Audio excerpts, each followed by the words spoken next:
Good morning students. Now in electric traction and control system we are going to discuss about the first chapter traction systems and the latest trends. Okay, so now first of all we will discuss some questions like what is traction, what is electric traction. So now in introduction part, electric traction means what? So electric traction is one type of locomotion in which the driving force is obtained from electric Motors. तो जो electric traction है वो एक locomotion है कि जिसके अंदर जो फोर्स है वो हम इलेक्ट्रिक मोटर्स की हेल्प से प्रोड्यूस करते हैं. एंड ये जो इलेक्ट्रिक ट्रैक्शन है वो electric trains, tram cars, trolley buses and diesel electric vehicles आदि में यूज़ होता है. इलेक्ट्रिक ट्रैक्शन के बहुत सारे एडवांटेजेस हैं. Now what is meant by traction? So traction क्या है? सो ट्रैक्शन क्या है कि जो व्हीकल है उसको आगे ले जाना ट्रैक पे, उसको हम बोल सकते हैं कि ट्रैक्शन. यानी कि the propulsion of any vehicle on track is known as the traction. Now if it is electric traction, then for propulsion of particular vehicle we use electric motors to produce force. Okay, so electric traction क्या होगा कि electric traction is meant for locomotion in which the driving force is obtained from electric motors. यानी कि जो भी force हम produce करेंगे वो इलेक्ट्रिक मोटर्स की हेल्प से प्रोड्यूस करेंगे. नाउ ये जो इलेक्ट्रिक पावर है वो ट्रैक्शन सिस्टम में यूज़ होगा, यानी कि for railways, trams, trolleys etcetera में. Now for electric traction we use 3-phase induction motors and DC series Motors.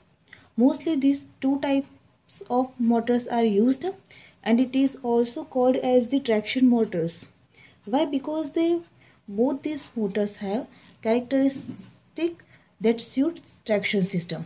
Okay, ये जो दोनों मोटर है दोनों के पास ट्रैक्शन के पर्पस के लिए यूज़ हो ऐसे कैरेक्टरिस्टिक है. So what is that particular requirement? So first one है कि high starting torque and second one है कि requirement for the high speed acceleration. दोनों मोटर है उसमें हमें हाई स्टार्टिंग टॉर्क मिलता है जो मेन रिक्वायरमेंट है हमारे ट्रैक्शन सिस्टम के लिए. नाउ नेक्स्ट वन है types of the traction system. So types of the traction system.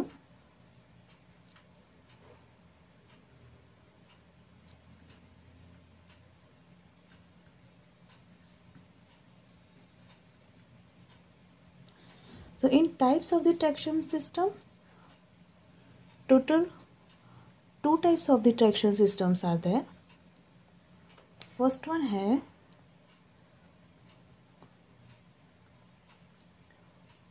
non electrical traction system.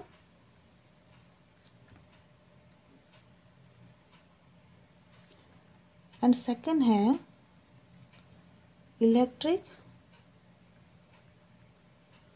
traction system.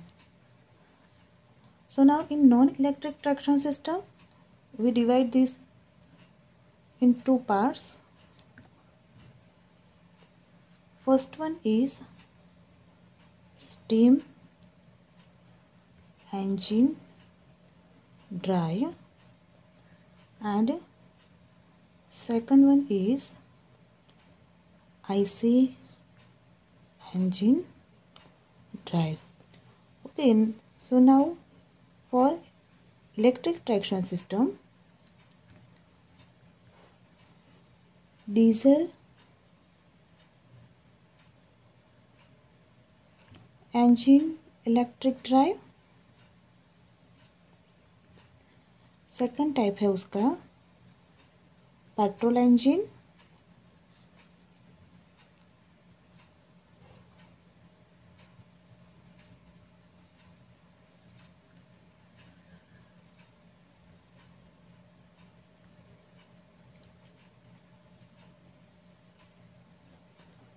Third है उसमें बैटरी ऑपरेटेड.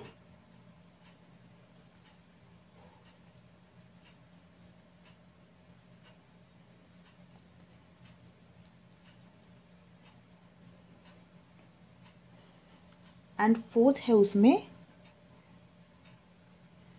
Electric drive.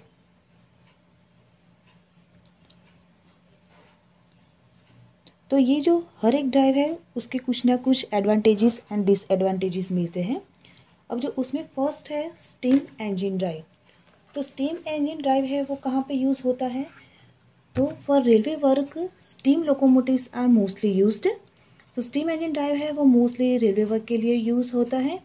उसमें क्या होता है कि रेसिप्रोकेटिंग स्टीम इंजन होती है जो रेलवे मेन ट्रेन्स के लिए यूज़ होती है ना। उसके मेन फीचर्स कौन से हैं? तो ये जो कंस्ट्रक्शन होता है स्टीम इंजन ड्राइव का वो बहुत सिंपल होता है और उसका जो मेंटेनेंस होता है वो ही बहुत सिंपल होता है। और उसकी जो एफिशिएंसी होती है स्टीम इंजन ड्राइव की वो 8 to 10% होता है। बट उसका जो डिसएडवांटेज है कि वो है कि it has limited overload capacity. उसकी ओवरलोड कैपेसिटी बहुत कम है। नाउ सेकंड है आईसी इंजन ड्राइव। तो आईसी इंजन ड्राइव है वो कहाँ पे यूज़ होती है? इसको हम बोल सकते हैं internal combustion engine drive. Okay, तो ये कहाँ पे यूज़ होती है? तो मोस्टली जो रोड ट्रांसपोर्ट है like buses, trucks and cars etcetera उसमें direct IC engine drive use होता है। उसकी जो एफिशिएंसी होती है वो करीबन 25% जितनी होती है एंड उसकी जो नॉर्मल स्पीड होती है वो नियर 600 to 1000 RPM तक की मिलती है। बाकी की जो स्पीड होती है उसमें वो बहुत अनइकोनॉमिकल रहती है। Now this drive has constant torque at any speed. ये जो ड्राइव है वो कांस्टेंट टॉर्क कोई भी स्पीड पे कांस्टेंट टॉर्क रखता है and because of that it is used for the light traction duty. And उसकी वजह से जो लाइट ट्रैक्शन ड्यूटी होती है उसमें ये इंजन ड्राइव यूज़ होता है। एंड सेकंड इसकी एप्लीकेशन है फॉर हैवी रेलवे ट्रेन। जो हैवी रेलवे ट्रेन है उसमें भी direct IC engine drive use होता है। ये जो डायरेक्ट आईसी इंजन ड्राइव है उसका जो स्पीड कंट्रोल है वो गियर बॉक्स अरेंजमेंट की मदद से किया जाता है। तो यानी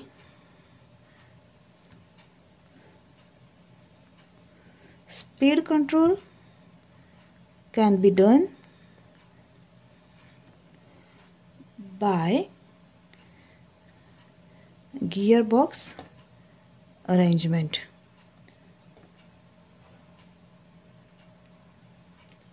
ओके, सो ये जो सिस्टम है उसके कुछ एडवांटेजेस है। तो उसकी जो इनिशियल कॉस्ट होती है वो बहुत कम होती है एंड उसकी वजह से वो चीपेस्ट ड्राइव है।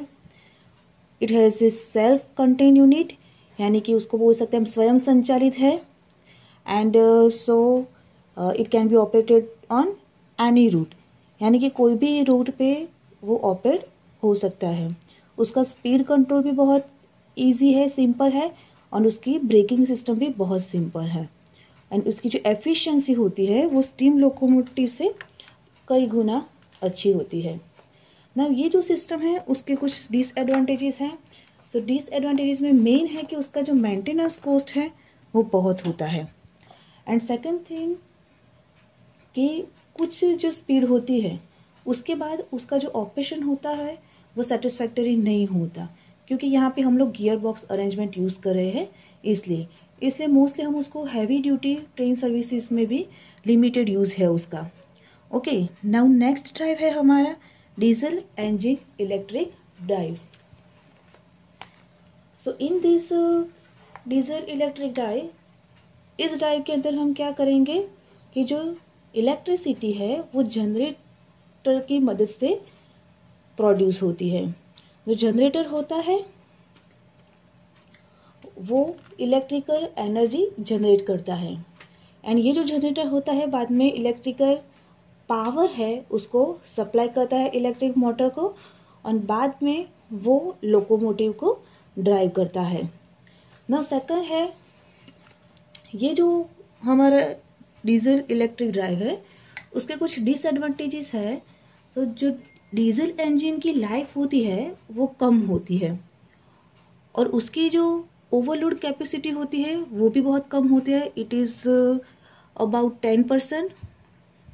एंड ये जो डीजल इंजन इलेक्ट्रिक ड्राइव होता है उसमें स्पेशल कूलिंग सिस्टम रिक्वायर होती है, उसकी रिक्वायरमेंट रहती है उसकी to cool the diesel engine. And जो फ्यूल क्राइसिस होता है उसमें हम इसमें मोस्टली मीन जो फ्यूल है वो हम डीजल यूज़ करते हैं एंड फ्यूल क्राइसिस है वो भी अफेक्ट करता है इस सिस्टम के वर्किंग। तो सो ये सब है वो डिसएडवांटेजेस हैं डीजल इंजन इलेक्ट्रिक ड्राइव की। नाउ नेक्स्ट वन है petrol electric drive.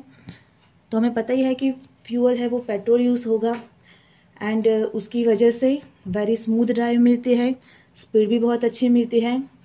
And this type of drive is used in heavy duty trucks, buses etcetera, यानी कि इन सब में ये यूज़ होता है। नाउ नेक्स्ट वन है हमारा बैटरी ऑपरेटेड इलेक्ट्रिक ड्राइव। सो ये जो ड्राइव है उसमें जो बैटरी होती है वो उसके यूनिट के साथ ही वो कैरी करके रहती है, यानी कि जो बैटरी होती है वो सप्लाई करता है power to the motors. And such drive is used for small distance travel and for light duty service, जहाँ पे डिस्टेंस का कोई डिस्टेंस कम हो और जो लाइट ड्यूटी सर्विसेज हो उसके अंदर बैटरी इलेक्ट्रिक ड्राइव यूज़ होता है। जो बैटरी इलेक्ट्रिक ड्राइव होता है उसमें नाउ नेक्स्ट वन है हमारा electric drive. So electric drive होता है उसके अंदर डीसी सीरीज मोटर होती है और single phase AC series motor होती है, वो यूज़ होती है। हमने पहले ही देखा कि ट्रैक्शन के लिए मोस्टली हम 3 फेज इंडक्शन मोटर या डीसी मोटर यूज़ करेंगे। तो यहाँ पे जो इलेक्ट्रिक ड्राइव है, सो इलेक्ट्रिक ड्राइव में हम कौन कौन सी मोटर यूज़ करेंगे। सो फर्स्ट वन है डीसी सीरीज मोटर, सेकंड जो है वो हम 3 फेज इंडक्शन मोटर भी यूज़ कर सकते हैं एंड थर्ड वन है single phase AC series motor. तो ये तीनों मोटर हम इलेक्ट्रिक ड्राइव में यूज़ कर सकते हैं और ये जो मोटर्स है उसको हम लोकोमोटिव में ही रखते हैं। ये जो मोटर है उनको पावर कहाँ से मिलता है, तो जो ओवरहेड जो डिस्ट्रीब्यूशन लाइंस होती है उसको फैड करने में आता है फ्रॉम द ग्रिड सिस्टम और वहाँ से ये जो मोटर्स है वो सप्लाई गेन करती, वहाँ से ये फैड करी जाती है और बाद में जो ओवरहेड लाइन कंडक्टर में से जो करंट आता है वो सम टाइप ऑफ बॉक कलेक्टर और पेंटोग्राफ की मदद से उसको कलेक्ट करा जाता है। एंड जो ये मोटर है ये किस पर्पस के लिए यूज़ होती है, तो जो टॉर्क प्रोड्यूस होगा मोटर की वजह से उस टॉर्क की मदद से हम ट्रेन को प्रोपेल कर सकते हैं।